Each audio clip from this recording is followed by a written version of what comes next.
Германиянын шаарларынын көчөлөрүндө суунун деңгээли кабаттуу үйлөрдүн биринчи кабатынан өйдө көтөрүлгөн. Ал эми социалдык тармактарга жарыяланган видеолордо унаалар көчөлөрдү бойлоп калкып агып, айрым аймакта үйлөр суунун агымына туруштук бере албай урап баштаган. Ал эми Германияда тынымсыз жааган жамгырдан улам сел жүрүп, адамдар жабыр тартты, көпүрөлөр кулады. Урматтуу YouTube каналыбыздын көрүүчүлөрү, видеого лайк басып, ушул видеоролигибиз башка адамдарга да жетип баруусу үчүн албетте жардамыңызды берип кетиңиз. Ал эми каналга эң туура жазылуучуларыбыздын катарына кошулуп, подписаться деген кнопканы басып туруп, четиндеги коңгуроочу чыгат, ошол коңгуроочуну басып күйгүзүп коюңуздар. Германияда дүйшөмбүдөн тартып жааган биринчи циклон жамгыры сел агымдарын жаратууда. Бул тууралуу жергиликтүү басмалары жазып чыккан маалыматта Германиянын шаарларынын көчөлөрүндө суунун деңгээли кабаттуу үйлөрдүн биринчи кабатынан өйдө көтөрүлгөн. Ал эми социалдык тармактарга жарыяланган видеолордо унаалар көчөлөрдү бойлоп калкып агып, айрым аймакта үйлөр суунун агымына туруштук бере албай урап баштаган. Ал эми суунун агымынан жан суулаган жашоочулар бийик кабаттуу үйлөрдүн чатырчаларында жардам күтүшүүдө. 80ден ашуун тургун дагы деле дайынсыз болууда. Ал эми селден каза болгондордун так саны 58-ге жетип, алардын сөөгү сел суулары кайра тартыла баштагандан кийин гана табылган.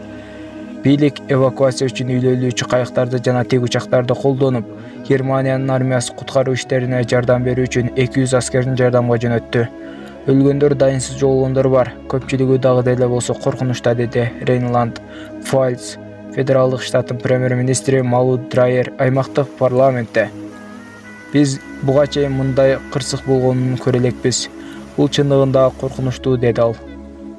Хагенда суу ташкынынан бир нече көпүрөлөр талкаланып, полицияга Ребектин Вольм дарыясындагы көпүрөнүн борбордук устуну кулап, ал эми жөө адамдар өтүүчү көпүрөнү толугу менен сел алып кеткен. Полициянын айтымында бейшемби күнү шаардын борборундагы 2 көпүрө унаа кыймыл үчүн жабылган.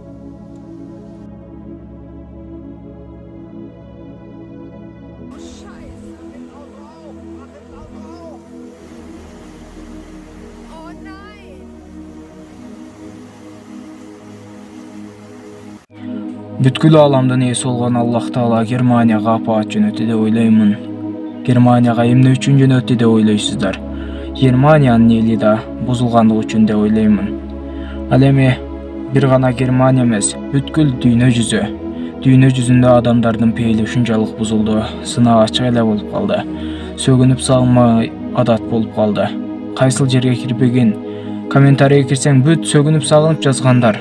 Мына жаман социалдык тармактарда чыгып жатат. TikTok ал жерде жалаңачтанып, адамдарга авырат жерлерин көрсөтүп, жаман бузукулук коомдор пайда болууда. Урматтуу YouTube каналыбыздын көрүүчүлөрү, сен жаман кабар эле айта берет экенсиң деп мени жаман көрбөңүздөр. Сиздер антип Аллахтын берген сыноолорун жалганга чыгаргандай болуп каласыздар. Антпеңиздер. Урматтуу YouTube каналыбыздын көрүүчүлөрү, комментарийге жакшы сөздөрүңүздөрдү жазып коюңуздар. Ал эми ушул видеороликти башка социалдык досторуңуздарга таратып коюңуздар. Социалдык тармактарда олтурган досторуңуздар буну да көрүп, алар да сабак алышсын. Сиз да жакшылык кылган, жасаган менен барабар. Алар да балким кылган иштерине өкүнөр. Улар ушунчалык Аллахтын ачуусуна тийип жатат. Адамзаттын баары бузулганда ушундай окуялар көп болот деген чындык тура.